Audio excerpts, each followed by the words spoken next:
180 kilometers south of the Jordanian capital Amman, Petra is a stunning vision of craftsmanship. Here in the hot, dry Wadi Rum desert, temperatures often reach 45 degrees Celsius. And yet a wealthy and powerful people once thrived here. They were called the Nabateans, and they were the masters of waterways, trade routes, and camel caravans.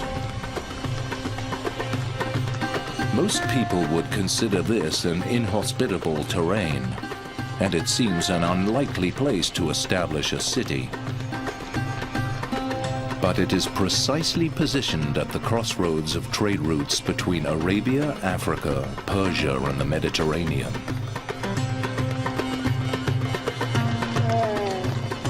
Camels are the lifeblood of the desert.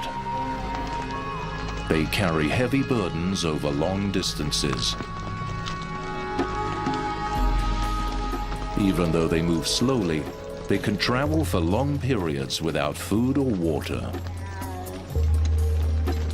And for centuries, they have been essential to desert communities, such as the Bedouin, nomadic Arabs who first domesticated them.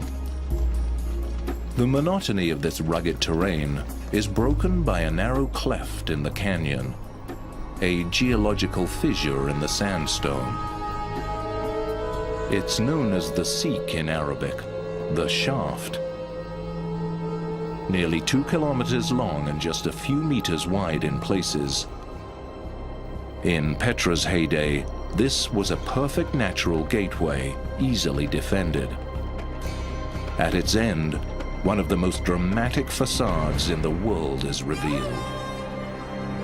Al-Khazneh, or the Treasury, is Petra's most famous landmark. After millennia, it still retains a stately feel. It's an ornately carved stone edifice and one of some 800 structures at Petra.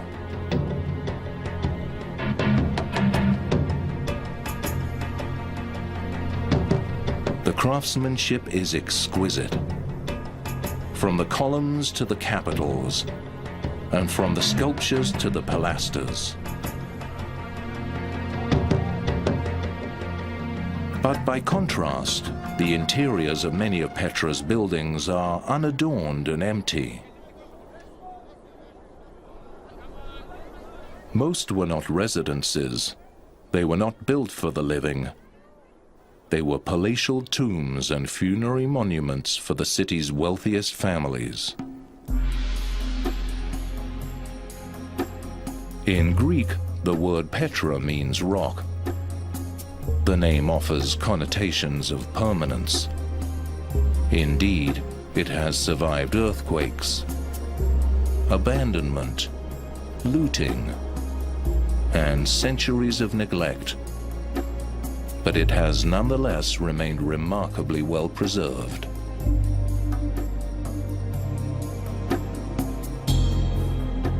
Archaeologists have had difficulty establishing the date of the settlement's founding, but they have been able to decipher some of the mysteries of Petra. Its unique location allowed the Nabateans to control the lucrative incense trade from Arabia, as well as gold and silver from as far away as Africa and the Far East. The canyon and the surrounding hills offered unique protection, but the key to the location was the Nabateans' mastery of water. They captured flash floods in cisterns and built an elaborate water management system that harnessed the life-giving flow of distant springs. Petra became an artificial oasis in the middle of the hostile desert, an oasis that attracted traders in droves. The city was a center of power in the heart of the Arabian desert. By the beginning of the 2nd century AD, the Romans had occupied the area and absorbed Petra into their empire. The city adopted influences from its new rulers, adapting Roman architecture and urban planning. It flourished until a massive earthquake in 363 AD damaged the precious water system. Residents abandoned the city, and it fell silent for hundreds of years. It was rediscovered in 1812 by Swiss explorer Johann Ludwig Burckhardt. Petra became an inspiration to 19th century travelers and was eulogized in a sonnet as the rose-red city half as old as time. It's the city that defied time. Petra is with us still, a monument to the ingenuity of the ancients and one of the marvels of mankind.